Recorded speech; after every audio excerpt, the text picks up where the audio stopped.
કેમ છો? Good morning મારા વાલા મિત્રો. આજે તારીખ થઈ ગઈ છે 26/2/2026. 26/2/2026 અને વાર થયો મિત્રો આજે ગુરુવારનો દિવસ. ગુરુવારનો દિવસ એટલે ગુરુને યાદ કરવાનો દિવસ. ખરું ને મિત્રો? ગુરુને જેટલા પણ વંદન કરીએ એમના ચરણોમાં એટલા ઓછા છે. એટલા માટે જ કહેવાયું છે મિત્રો કે ગુરુ બ્રહ્મા ગુરુ વિષ્ણુ ગુરુદેવો મહેશ્વરમ ગુરુ સાક્ષાત પરબ્રહ્મા તસ્મૈ શ્રી ગુરુવે નમઃ. તો મિત્રો આપણે પહેલા આજનો જે ટોપિક છે કે માર્ચ મહિનામાં શું મોટી તેજી થઈ શકે અને કયા કારણો છે કે જેના કારણે માર્ચમાં મોટી તેજીના અણસાર દેખાઈ રહ્યા છે, તો એ પણ આપણે ચર્ચા કરીશું. અને ગઈકાલે બજાર કેવું રહ્યું એના ઉપર આછી પાતળી માહિતી લઈ લઈશું. અને 4 કારણો જે છે એ ચાર કારણો આપણે તમારી સમક્ષ રજૂ કરીશું કે કયા 4 કારણો એવા દેખાઈ રહ્યા છે કે જેના કારણે માર્ચમાં કદાચ નવો હાઈ તોડી કાઢે તો પણ નવાઈ ન પામતા એવું લાગી રહ્યું છે. ભાઈ, તમે પણ તમને જો એવું લાગતું હોય તો તમે કોમેન્ટમાં તમારો અભિપ્રાય આપજો. પણ અત્યારે આપણે પહેલા જોઈ લઈએ કે ગઈકાલે બજાર કેવું જોવા મળ્યું. આછી પાતળી માહિતી લઈ લઈએ. તો મિત્રો નિફ્ટી જે છે એ 57 અંકના વધારા સાથે 25,482 અંક બંધ જોવા મળી અને સેન્સેક્સ મિત્રો 50 અંકના વધારા સાથે 82,276 અંક બંધ જોવા મળ્યો. હવે એફઆઈઆઈડીઆઈની એક્ટિવિટી ઉપર નજર નાખી લઈએ તો એફઆઈઆઈએ અને ડીઆઈઆઈએ બંને કાલે તો અલગ જ સરસ જ કર્યું. બંને જણાએ 2991 કરોડની પહેલા તો એફઆઈઆઈએ ખરીદી કરી કેશ માર્કેટમાં. એફઆઈઆઈએ કેટલી કેશ માર્કેટમાં ખરીદારી કરી? 2991 કરોડ. અને ડીઆઈઆઈએ 5118 કરોડની કેશ માર્કેટમાં ખરીદી. હવે વધનારા શેરો ઘટનારા શેરો ઉપર નજર નાખી લઈએ મિત્રો. તો વધનારા શેરો ઉપર મિત્રો બંને જણા ખરીદારીમાં આવ્યા છે એટલે દાળમાં કંઈક કાળું છે. કોન્કર્ડ બાયોટેક 14.4% તેજી પહેલા નંબરે હતો. લોયડ મેટલ એમાં 7.5% તેજી જોવા મળી. મેટલ કંપની છે. જિંદાલ સો એ પણ મેટલ કંપની છે, 7.1% તેજી. ટીવીએસ હોલ્ડિંગ એ પણ 5.8% તેજી જોવા મળી. ગ્રેફાઇટ ઇન્ડિયા 5.2% તેજી. મેનકાઇન્ડ ફાર્મા એમાં પણ 4.9% તેજી જોવા મળી. અને નેશનલ એલ્યુમિનિયમ એ પણ મેટલ કંપની છે, એલ્યુમિનિયમ કંપની 4.9% તેજી જોવા મળી. મિત્રો ગઈકાલે ઘટનારા શેરોમાં વારી એનર્જીઝ પહેલા નંબરે 10.4% નીકળી ગયો.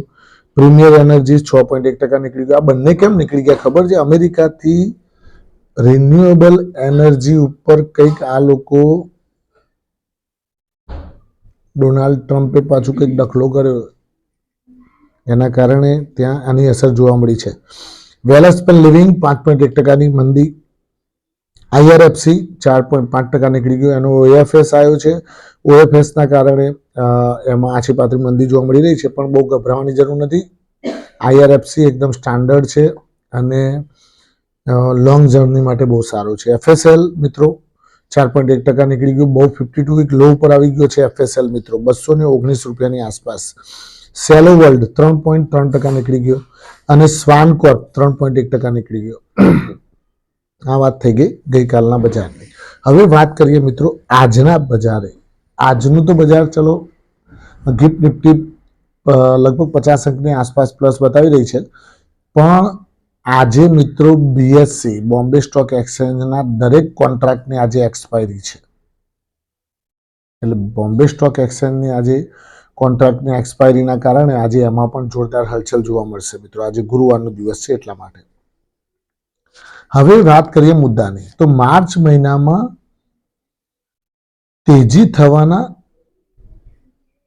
મોટી તેજી થવાના સંકેતો દેખાઈ રહ્યા છે અને કારણો કયા કયા હોઈ શકે કે જે તેજી કરી શકે, એ કેમ એવું લાગી રહ્યું છે, તો એના ઉપર નજર નાખીએ મિત્રો. તો પહેલું કારણ છે મિત્રો, ફર્સ્ટ કારણ કે 10માંથી 7 વખત એવું બનેલું છે છેલ્લા 10 વર્ષમાં 7 વખત એવું બનેલું છે, 7 વર્ષ કે જેમાં માર્ચમાં તેજી થઈ છે, માર્ચ સિરીઝમાં.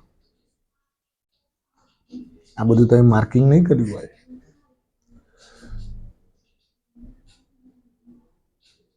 અને કોરોનાને બાદ કરીએ ને તો મિત્રો 6%, 6 વર્ષ. કોરોના તો ગણવાનું જ ના હોય, કારણ કે એ તો આખું રોગચાળો આવ્યો હતો, એટલે એ તો એ વર્ષ તો ગણાય જ નહીં. પણ ઓન એન એવરેજ આ એક ગણતરી મૂકેલી છે મિત્રો. એફઆઈ આ એક પહેલું કારણ હોઈ શકે મિત્રો. આ વખતે માર્ચમાં તેજી થવાનું એક આ કારણ હોઈ શકે છે. બીજું કારણ મિત્રો કે, અને પહેલી વસ્તુ કહી દઉં મિત્રો, તમને ના ખબર હોય તો, કે જાન્યુઆરી અને ફેબ્રુઆરીમાં 10માંથી 6 ને 7 વખત મંદી થયેલી છે. એટલા માટે તો જાન્યુઆરી ફેબ્રુઆરીમાં ગાભા કાઢી નાખ્યા. અચ્છા, બીજી વસ્તુ કહું તમને. આ તો ચલો આપણું પહેલું કારણ હજી થયું, અત્યારે ઉભા રહીએ. લોકો મંદી કરે છે તો ઇન્ડેક્સ તો એટલો ઘટ્યો નથી. 26,300, 400, 500 જે હાઈ બનાવ્યો ત્યાંથી અત્યારે હાલ ઇન્ડેક્સ ચાલે છે લગભગ 900 અંક નિફ્ટી માઇનસ છે. તો હું તો કહું છું કે 52 વીક હાઈની નજીક જ કહી શકાય એને. લાઈફ ટાઈમ હાઈની નજીક કહી શકાય. તો મંદી ક્યાં જોવા મળી રહી છે મિત્રો? આ મંદી મિત્રો સ્મોલ કેપ મિડ કેપમાં છે. આઈટી સ્ટોક્સમાં છે. બાકી મેટલ જોઈ લો, ટાટા સ્ટીલ ને બધા 52 હાઈ પર અડી ગયા. Vedanta, Nalco, Hindalco, Jindal steel and power, JSW steel,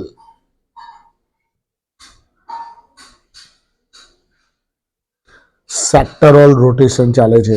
IT sector અત્યાર સુધી રાજા થઈને બધી વખતે તેજી કરતું, તો આ વખતે છોતરો કાઢી નાખ્યો એનો કે ચાલ તું બી નીચે પડી જા, તારો વારો પતી ગયો છે, હવે બીજાનો વારો આવવા દે. ખરું ને મિત્રો? ચલો બીજા નંબરનું મુખ્ય કારણ ઉપર આવી જઈએ તો એફઆઈઆઈની ઘર વાપસી. છેલ્લા 15 દિવસથી એફઆઈઆઈની ઘર વાપસી થઈ હોય ને એવું લાગી રહ્યું છે. એ વેચવાનું કરે છે પણ કેટલું 100-200 કરોડનું વેચે, પણ લે છે હાથ. એટલે એનો મતલબ કે પહેલા કરતા તો થોડો સુધારો દેખાય છે. એનું મગજ થોડું ફર્યું હતું ને, એ પાછું સુધર્યું છે. એટલે એફઆઈઆઈની ઘર વાપસી પણ માર્ચમાં તેજી માટેના મુખ્ય કારણ બની શકે છે મિત્રો. ત્રીજા નંબરનું કારણ, આજે ઈરાન અને યુએસએ વચ્ચે વાર્તાલાપ થવાનો છે. એક વસ્તુ મેં માર્ક કરી છે, આ તો તમે કદાચ કરી હોય કે ના કરી હોય મિત્રો, કે જો ટ્રમ્પ ભાઈને યુદ્ધ કરવું હોત તો આટલી બધી રાહ જુઓત. આ આપણે કોકના પાસે પૈસા કઢાવવા હોય ને તો આપણે શું કરીએ ખબર છે? 2 બાઉન્સરો ત્યાં એમના ઘર આગળ ઓટાફેરા કરાવવા માટે મોકલીએ કે ભાઈ જરા આમ આટાફેરા મારવાના, અને આમ ઘેર બારે ઘડીએ પૂછવાનું, આયા ભાઈ, આયા ઘેર આયા, એમ કરીને પછી હા આવે તો મને મળાવો, હું બહાર ઊભો છું. એટલે પેલા 2 જણા ઘરની બહાર ફર્યા કરતા હોય. એટલે કોકની પાસે પૈસા કઢાવવા હોય ને તો મારા બેટા આવું કરવાનું હોય. એવી રીતે ટ્રમ્પે શું કર્યું કે પેલો સબમરીનો ત્યાં દરિયાઈ માર્ગે મોકલીને ત્યાં તૈયાર કરી દીધો કે જો એ જઈને ઉભા રહેજો, અમે હોય તમે ઉભા રહ્યા છો, એના કરતા એ જઈને ઉભા રહો. એટલે લોકોનું લાગે વર્લ્ડમાં કે હા યુદ્ધ કરાવવાની તૈયારી કરી રહ્યા છે. એટલે ઈરાનને પણ ડર લાગે કે ના હારું ગમે ત્યારે અહીંથી એટેક કરશે. તો એ પેલું ડીલ કરે ને, ન્યુક્લિયર ડીલ, આ મને એવું લાગી રહ્યું છે મિત્રો.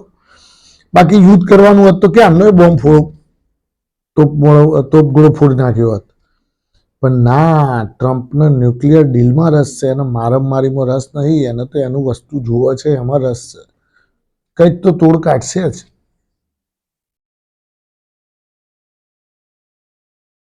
શું લાગે છે તમે કોમેન્ટમાં કહેજો મિત્રો. તમને બી તમારો બી અભિપ્રાય તો જાણીએ ને. ખરું ને મિત્રો? એટલે યુદ્ધ કરવાનું હોત તો ક્યાંનું કરી નાખ્યું હોત. અત્યારે તો શું ચાલે છે ખબર છે? હા બસ થોડું હવે આગળ પાછું 5 ફૂટ આગળ નીકળ્યા છે જહાજ યુદ્ધ કરવા માટે. અચ્છા, ચોથા નંબરનું કારણ સ્મોલ અને પીએસયુ સ્ટોક્સમાં હલચલ ચાલુ થઈ ગઈ છે મિત્રો. આ ચોથું કારણ. આ 4 કારણોના કારણે એવું લાગી રહ્યું છે કે માર્ચ મહિનામાં તમારા મોઢામાં ઘી કેળા જો તેજી થઈ જાય તો. ખરું ને મિત્રો? થેન્ક યુ, ખૂબ ખૂબ આભાર. આજનો દિવસ તમારા માટે શુભ રહે, લાભદાયી રહે, ફળદાયી રહે. મારા પ્રોફિટ પોઈન્ટ ચેનલ આપ સૌને શુભકામનાઓ. Thank you very much.